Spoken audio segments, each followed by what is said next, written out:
Bueno, tengo esta noche a mis tertulianos con bastantes ganas de hablar, y además es que hay mucha tela que contar, y además como tenemos aquí a nuestro corresponsal en el foro para que nos ilustre lo que va a pasar mañana a partir de las 10 de la mañana en esa comparecencia de Pedro Sánchez, pues en fin, sabremos seguro que alguna cosa más. Chema Crespo, ¿qué tal? Tienes tarea por delante. No, pero voy a pedirte un día que me dejes hacer de ti, porque vosotros tenéis la información también en serio, y entonces la contáis vosotros. No te quejes, que esta tertulia para ti es un oasis, un balneario, porque te veo discutir con alguno, en fin. Bueno, Lucía Rodil, ¿qué tal estás? Bienvenida, buenas noches. Pues muy bien, también preferiría estar ahí y oíros a vosotros bueno, ¿cómo debatir. sois? Tampoco tenéis aquí unos toros a los que enfrentaros. Ernesto, ¿qué te parece? Buenas noches. Bueno, antes de que ellos tomen la palabra, Ernesto nos va a adelantar algunos de los titulares destacados de la prensa regional. Tú dirás. Mira, voy a empezar con una noticia cultural que no tiene que ver con la actualidad política, que sí viene a continuación. Diario de Valladolid, El Mundo, destaca en su portada la imagen de la inauguración del Centro de los Castillos que se ha instalado en el castillo de Fuensaldaña. Fuensaldaña, el relator de los castillos, titula la imagen. Y destaca también que Herrera resalta la recuperación de un edificio simbólico que albergó durante varias legislaturas las Cortes de Castilla y León y que va a ser un centro nacional de interpretación de los castillos. Y donde tú y Chema habéis hecho horas, ¿eh? Sí, sí, unas cuantas, más Chema que yo. Vale. Ahora, Fuensaldaña y relator. Sí, sí. El norte de Castilla destaca en su primera que los dirigentes del PSOE apuestan por elecciones el 28 de abril sin descartar el otoño.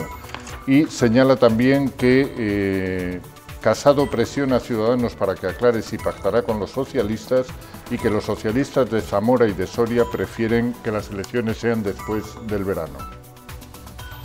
El diario ABC abre las páginas de Castilla y León con esta información. Junta y PP piden a Sánchez que convoque un superdomingo electoral el 26 de mayo. Y también señala que Óscar Puente ve idóneo el 14 de abril y el PSOE de Soria aboga por aplazar a otoño la cita.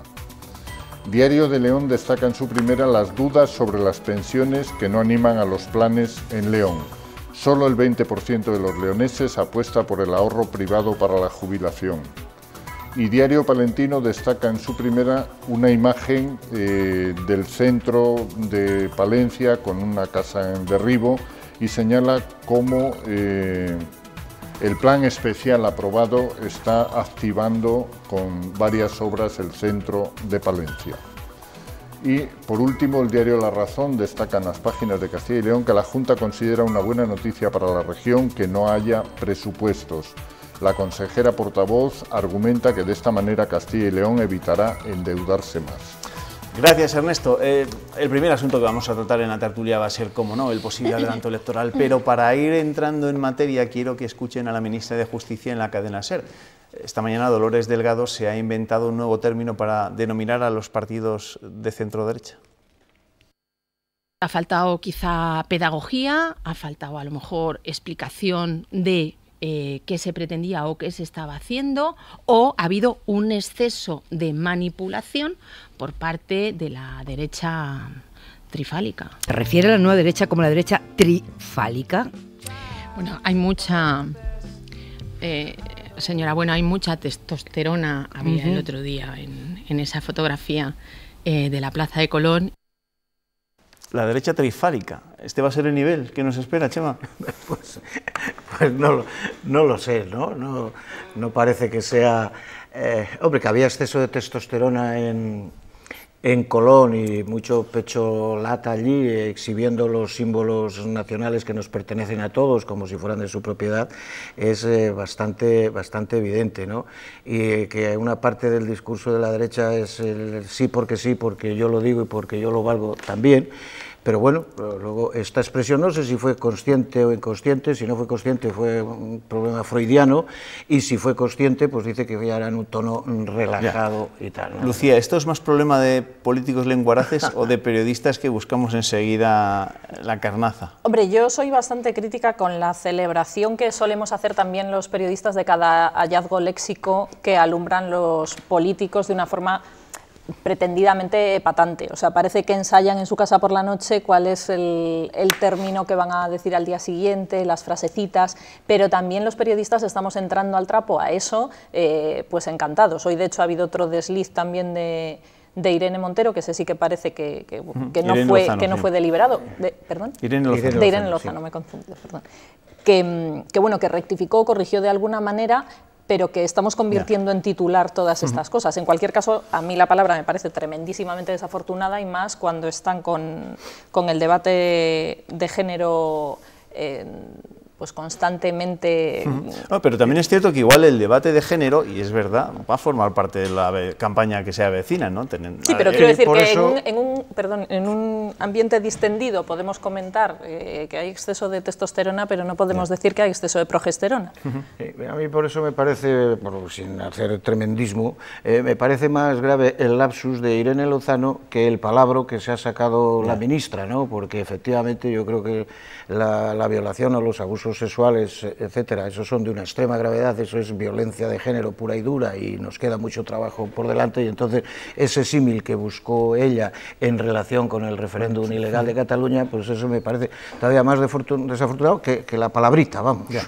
Bueno, yo creo que también que están expuestos a un nivel de declaraciones tan enorme. Eso es verdad. O sea, se busca tal novedad, estamos todo el rato actualizando el timeline, a ver qué bueno. Pero bueno, es que luego además... no fue afortunado, sí, pero es que ellos, los propios periodistas... Y bueno, ellos todos. Bueno, no, pero los que tenéis la sobreexposición de conducir programas y demás, sabéis que estáis sometidos en esos programas especiales que se hacen a fin de año, en el cual el éxito está en todos los gazapos que se hayan cometido. Bueno, dejémonos de gazapos. Podía ser la anécdota, o quizá no, pero vayamos a lo importante, a lo mollar. ¿Qué va a decir mañana Pedro Sánchez? ¿Qué va a anunciar mañana Pedro Sánchez a las 10 de la mañana después de ese Consejo Extraordinario? Elecciones anticipadas, 28 de abril, 26 de mayo, superdomingo, otoño... ¿O qué? Bueno, yo lo que creo es que la oportunidad que esta situación, desde luego no deseada, se le abre a Pedro Sánchez y al Partido Socialista es en la capacidad que tengan de construir, como se dice ahora, un relato sin relator, ¿no? Un relato sin relator. Es decir, yo creo que Pedro Sánchez tiene que tener la capacidad de explicar que llega a esta situación porque ha estado rodeado de un cúmulo de falsedades y de presiones a las que nos ha sometido.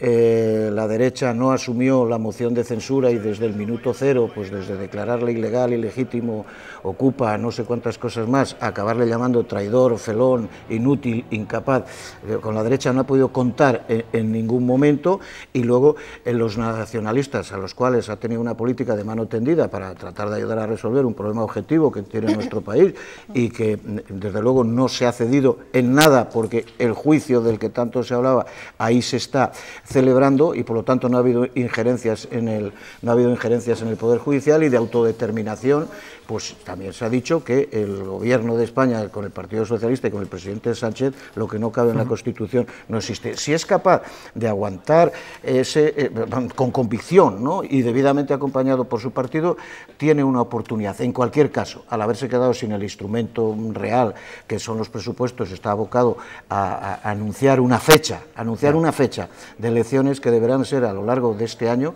y que sobre cuyo día concreto yo no descarto ninguna posibilidad. Es decir, pueden ser el 28 de abril, pueden ser el 26 de mayo. Personalmente pienso que las elecciones municipales y autonómicas merecen un respeto y que los ciudadanos puedan opinar sobre las cosas que tienen allí más a mano, o pueden ser a la vuelta del verano. Sí, bueno, nos estaba comentando Ernesto en la lectura de los periódicos de mañana que todas esas cábalas también se adjudican a los beneficios de según qué instituciones. El martes creo que es cuando Pedro Sánchez ha convocado también a todos los secretarios generales autonómicos del Partido Socialista, donde se medirán también pues esos intereses, claro.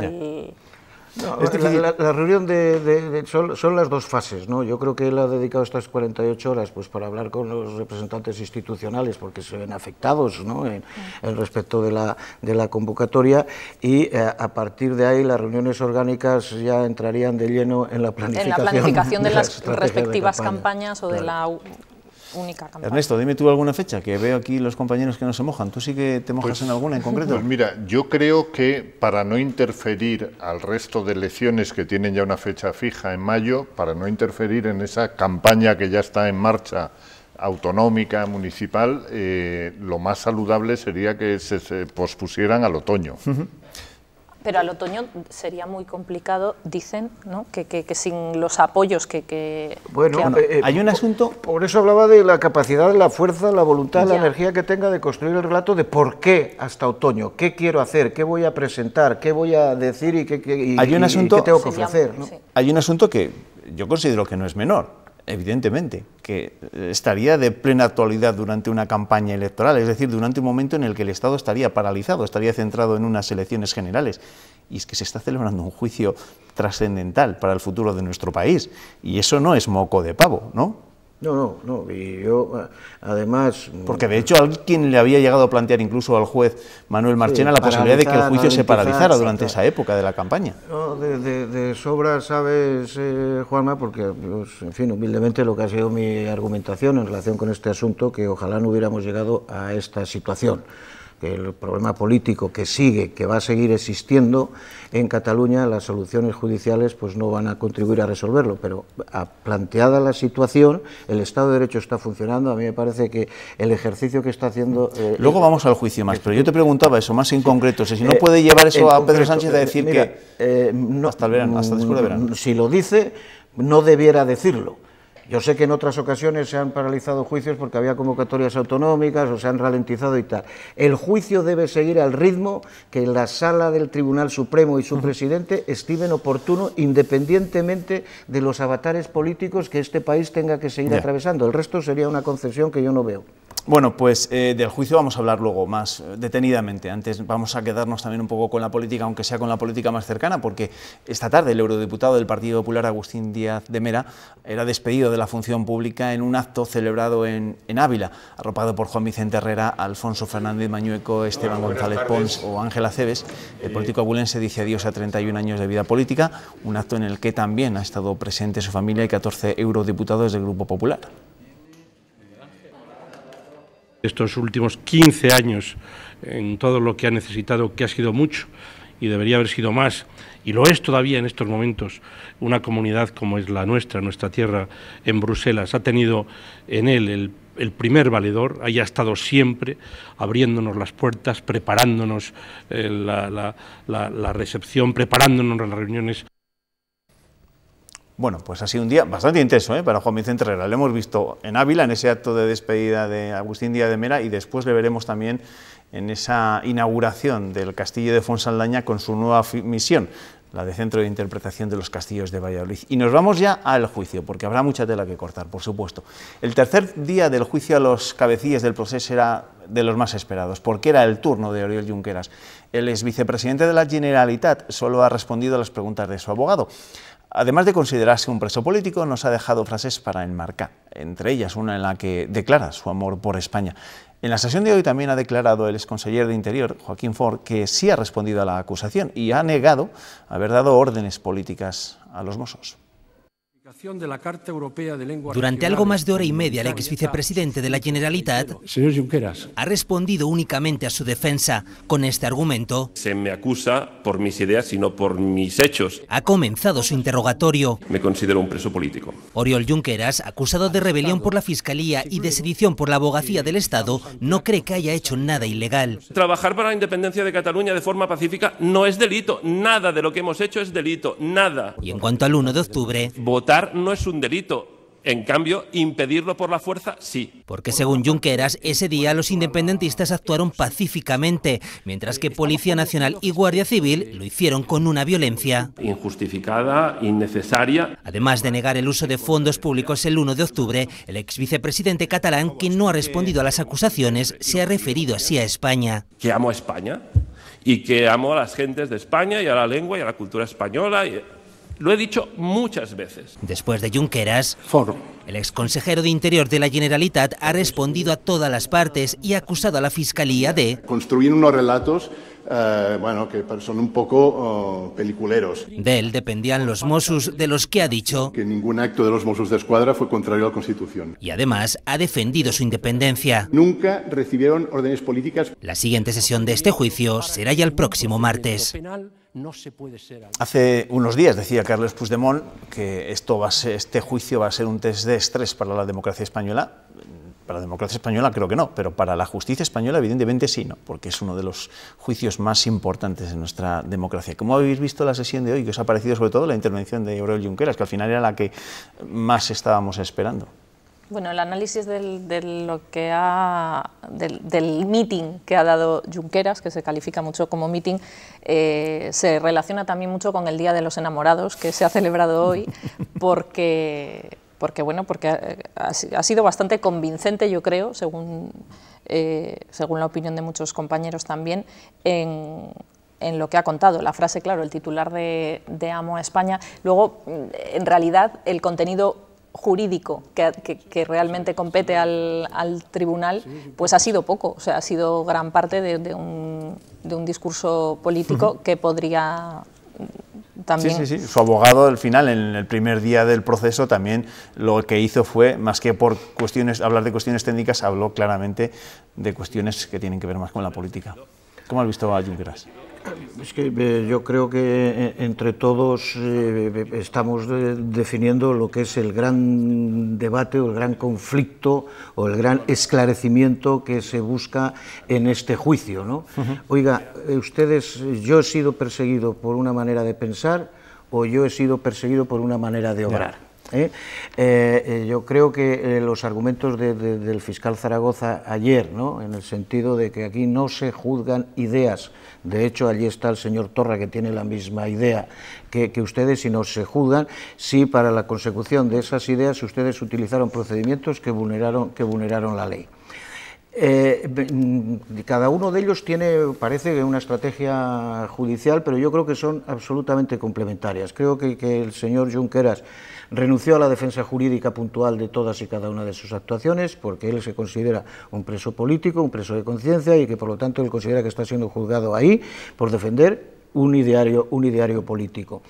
Y al mismo tiempo, eso es la apoyatura que persiguen para la segunda vuelta que esto va a tener en tribunales internacionales. La posible entrada a valorar la sentencia del Supremo, del Tribunal de Derechos Humanos de Estrasburgo, va a pivotar en torno a eso, ¿no? En torno a si aquí se les ha juzgado tal. Y luego está la cuestión jurídica, que el señor Ford ahí ha insistido, ¿no?, en defenderse jurídicamente, porque ahí también se juegan mucho. En torno a la tipificación, en su caso, de los delitos, sabemos todos que hay debate abierto entre los grandes profesionales. Oiga, que si rebelión, que si sedición, que si hubo malversación, que si no la hubo, ahí eso ya es una cuestión de técnica jurídica, pero la cuestión fundamental yo creo que es esa, ¿no? Si hay un juicio político o si hay exclusivamente un juicio como Y en cuanto a lo formal, bueno, va algo más que lo formal. Entiendo que esto tiene que ser un máster, pero al final, además, gratis y retransmitido en directo para muchos estudiantes de Derecho que pueden asistir, ¿no?, a todo lo que está siendo este juicio y a todo ese procedimiento que se está llevando por parte del presidente de la Sala, que está siendo muy, muy escrupuloso para precisamente evitar lo que tú decías antes, ¿no?, que luego no llegue el Tribunal de Derechos Humanos de Estrasburgo y tumbe la sentencia cuando se produzca. Sí, desde luego, y bueno, solo hace falta ver la cantidad de periodistas que viven ahí, que están ya ahí. Bueno, que lo podemos ver en directo, evidentemente, porque lo retransmiten. Sí, que se retransmite en directo y que es... Y es apasionante en cierto modo como acontecimiento y como por la relevancia política que tiene para nuestro país, porque de alguna manera se están exponiendo ahí también argumentos, bueno, pues es una tribuna también para escuchar a lo mejor argumentos que de otra manera no podríamos. Sin lugar a dudas. Es cierto que toda esta deriva del proceso ha destrozado la convivencia entre catalanes y antes entre catalanes y el resto de españoles. De ahí que haya que aplaudir iniciativas como la de las Cortes, donde hoy se ha inaugurado una exposición con obras de la colección privada del publicista catalán Luis Bassat. Lienzos que invitan a meditar, intentos de diálogo, un no a la intolerancia. Es la inspiración que integra bajo el paraguas de Cataluña a 35 artistas de Aragón, Extremadura, Canarias. el arte de Cataluña, no necesariamente el arte de catalanes, sino el arte realizado y producido en Cataluña. Que en estos días cobra más sentido si cabe porque quiere integrar y reconocer las identidades. El reconocimiento de la diversidad no está en contra de la unidad y yo creo que eso es lo que nosotros queremos potenciar en esta exposición. Cataluña en el corazón de Castilla y León incorpora nombres propios como Lluís Barba, que incluye al propio Bassat en el universo de un jardín de las delicias moderno y que el publicista encontró en un catálogo por casualidad. Esto en el arte, tú pones a quien te da la gana y no se quejan. Dije, bueno, pues vale. Y entonces no tuve más remedio que comprarle el cuadro. Las 44 obras que se exponen han sido elegidas una a una por la presidenta de las Cortes y quieren rendir homenaje al arte que nace en Cataluña y que enriquece a todos, pintura y escultura, luz y oscuridad, y 2 meses por delante para disfrutarlo.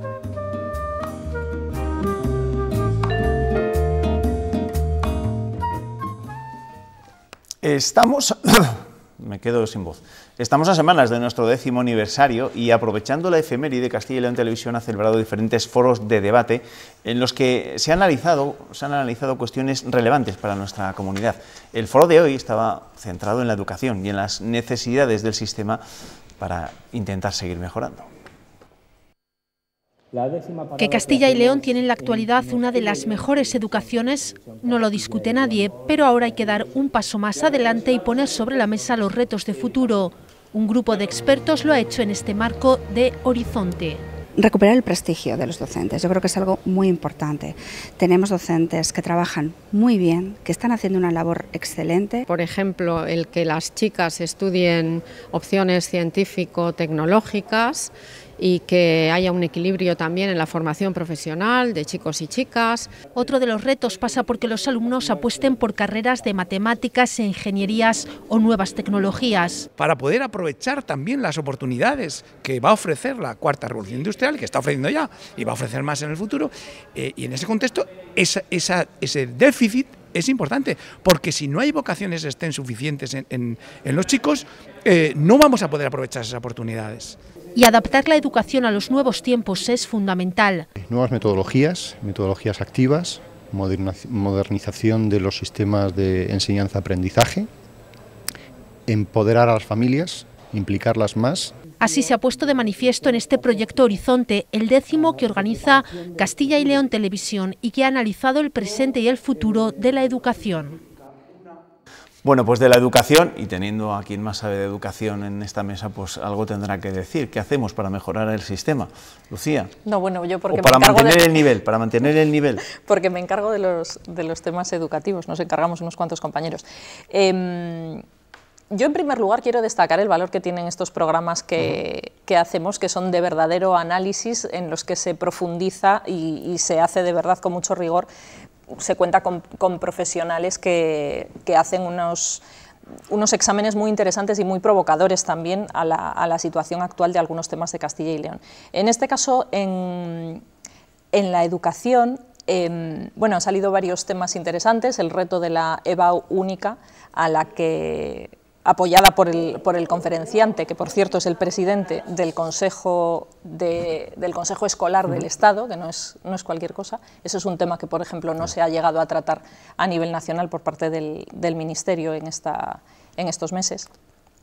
Se ha hablado del reto de la escuela digital, que tampoco es un tema que esté sobre la mesa y, sin embargo, es uno de los temas más decisivos para la escuela actualmente. Y a mí me ha sorprendido ver hoy que precisamente mañana el Consejo de Ministros va a tramitar el anteproyecto de la ley CELA, de la ley educativa que sustituye. Claro, es decir, Ernesto es muy crítico con estos intentos de los políticos de llevar a cabo reformas educativas sin consenso, que luego al final no llegan a ningún lado, pero en un Consejo de Ministros in extremis, como parece que va a ser el de mañana, es serio el llevar algo tan importante para el futuro de nuestro país, como es por lo menos dejar sentadas las pautas de por dónde iría la reforma caso de renovar mandato y tal, pero yo no estoy de acuerdo en que no haya habido grandes consensos en materia educativa. El ministro Wert es el que mayor consenso alcanzó, es verdad que fue en contra en contra, incluso por parte de las comunidades autónomas que gobernaba el Partido Popular, y ha sido probablemente el peor ministro de la materia, que aprovechando la mayoría absoluta de la que disfrutaba en aquel momento el Partido Popular, pues retrotrajo la educación en nuestro país, desde mi punto de vista, a niveles insospechados. Hubo otro ministro que lo tuvo en la mano, que fue don Ángel Gabilondo, que estuvo a puntito de alcanzar el acuerdo que significaría, yo estando Lucía me da hasta vergüenza hablar yo como si supiera de esto, pero que un acuerdo que persigue garantizar un modelo educativo que sobreviva pues 20 o 25 años, ¿no? Que haya varias generaciones que convivan y se formen con un mismo modelo. Seguir manteniendo, por ejemplo, la religión como asignatura que se evalúa, me parece que es un anacronismo histórico. Y en Castilla y León, oye, es que aquí o escuela pública o severas dificultades, porque todo esto del derecho a elegir, oye, derecho a elegir donde se pueda, pero yo creo que la educación y los sistemas públicos deben ir absolutamente de la mano. Yo creo que los problemas son bastante más complejos y Sí, claro. Creo que es lamentable la actuación que han tenido prácticamente todos los que han pasado por ese puesto en los últimos años, y más precisamente ya en estas últimas legislaturas en las que la educación está garantizada, el nivel educativo que tiene nuestro país es más que satisfactorio, y creo que los problemas que hay que abordar son otros. Naturalmente, el momento de Gabilondo fue el momento, y ese momento se echó a perder. Y es lamentable, pero lo que ha hecho el PSOE en estos meses, recuerdo un foro de grandes expertos, además un foro multitudinario que anunció a bombo y platillo la ministra Celaá para contar con el consenso de todos, argumentando su apuesta por el diálogo y precisamente apostando por todo esto que estamos diciendo, en el que no convocó a los consejeros autonómicos que de facto gestionan la educación en nuestro país. O sea, es que es ridículo y es hipócrita. Esta idea de recentralizar que subyace en los discursos de la derecha, ¿cómo la ves? Bueno, de parte de la derecha, porque Juan Vicente Herrera, por ejemplo, el gobierno de la Junta está absolutamente en contra de recentralizar. Yo cada vez que hablamos de educación, Juanma, quiero mencionar siempre a nuestro paisano, don Claudio Moyano, que hizo una ley educativa que pervivió durante 100 años. Hasta esos tiempos se tiene que remontar Claudio Moyano. No podemos aspirar ya a las leyes centenarias, pero por lo menos de cuarto de siglo. Oye, que vamos a terminar con un asunto un poco más amable y que seguro que va a llevar un poco a la nostalgia, tanto a Ernesto Escapa como a Chema Crespo, que hizo muchos pasillos por ese castillo de Fuensaldaña. Gracias. Lucía, gracias, Chema. Gracias, que os vaya bien. Ernesto, aquí te espero el lunes, ¿vale? Les digo que vamos a contarles eso, lo que es la nueva misión del castillo de Fuensaldaña, que fue sede de las Cortes entre 1983 y 2007, y ahora la Diputación de Valladolid lo ha recuperado como atractivo turístico y espacio divulgativo. Ese castillo remodelado ya en una primera fase se abre al público como centro de los castillos de la provincia de Valladolid. Volvemos al castillo que fue sede del Parlamento durante 24 años y el hemiciclo es ahora un gran proyector de historias, las de los castillos que alberga la provincia de Valladolid, que cuentan también los muros de esta fortaleza. La antigua cafetería ha dejado paso a una sala de exposiciones y los antiguos despachos a espacios diáfanos de divulgación. Queda acometer una segunda fase que se hará cuando corresponda en esta torre del homenaje, precisamente con la biblioteca como centro de erudición, precisamente también dando a conocer en las salas que están encima de nosotros lo que es los castillos de España y los castillos incluso de Europa. Con nostalgia ha recorrido sus pasillos el presidente de la Junta, que fue aquí investido por primera vez en 2001 y donde antes había ejercido como portavoz parlamentario otros 6 años. De manera que mucho sentimiento, mucha historia y también, de nuevo, una apuesta de futuro por la que yo quiero felicitar a la Diputación, a toda su corporación, a todos los alcaldes de la provincia de Valladolid y a todos los vallisoletanos.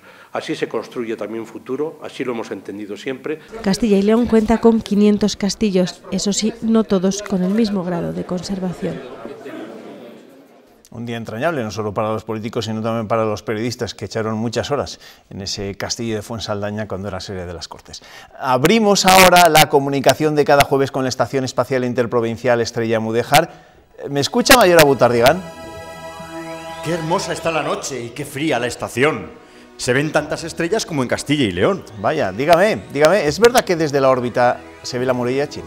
No, no lo sé, solo tengo ojos para Castilla y León, y aquí somos más de castillos que de largas murallas, como acabamos de ver, aunque también hay sus murallas, claro que sí.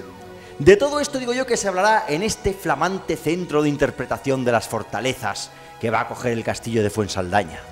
El castillo de Fuensaldaña nos trae muchos recuerdos por haber sido sede de las Cortes durante 25 años. Eso decía Juan Vicente Herrera. Menudos fantasmas habitarán los gruesos muros del viejo castillo del siglo XV, ahora convertido en centro de interpretación.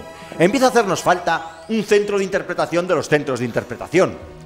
Pero de las paredes más gruesas, de hasta 4 metros de grosor, vamos a pasar a hablar de las paredes más finas.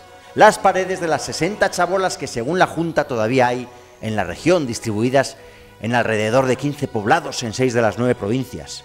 Solo Soria, Segovia y Ávila están libres de este resabio tercermundista. El Gobierno regional y la Federación Regional de Municipios y Provincias han firmado un protocolo para trasladar a las familias que viven en estas condiciones insalubres a viviendas protegidas. Eso es. ¿Qué tierra la nuestra en la que conviven muros centenarios y chamizos de cartón? Y como hoy la cosa va de muros, terminaremos con uno de 450 kilómetros. Adif ha adjudicado un contrato de casi 3 millones de euros para reforzar la valla del tren de alta velocidad en la región, enterrando 40 centímetros el vallado. El objetivo es evitar que pasen los conejos. Los conejos. Donald Trump intentaría que además la valla la pagasen los conejos, si me permite el chiste malo. Pero si la valla está enterrada a 40 centímetros, yo he leído que el conejo excava 50 centímetros. No es fácil poner puertas al campo ni poner muros al campo. Está en la naturaleza del conejo excavar madrigueras, como está en la naturaleza del ser humano levantar vallas, paredes y muros almenados. Mire, mire, desde aquí ahora se ven las luces de Fuensaldaña y un poco más allá las estrellas. Allí se queda, en esa estación espacial interprovincial Estrella Mudéjar, el mayor Agutárdigan, mirando las estrellas y Fuensaldaña. Y nosotros ya les tenemos que decir adiós, recordándoles que enseguida llega Cristina López del Val con la información meteorológica, que a las 7:30 de la mañana Antonio José Renedo les contará cómo se despierta este apasionante viernes en el que, les recuerdo, a las 10 de la mañana Pedro Sánchez nos dirá si hay elecciones y cuándo van a ser estas elecciones. Que descansen. Buenas noches.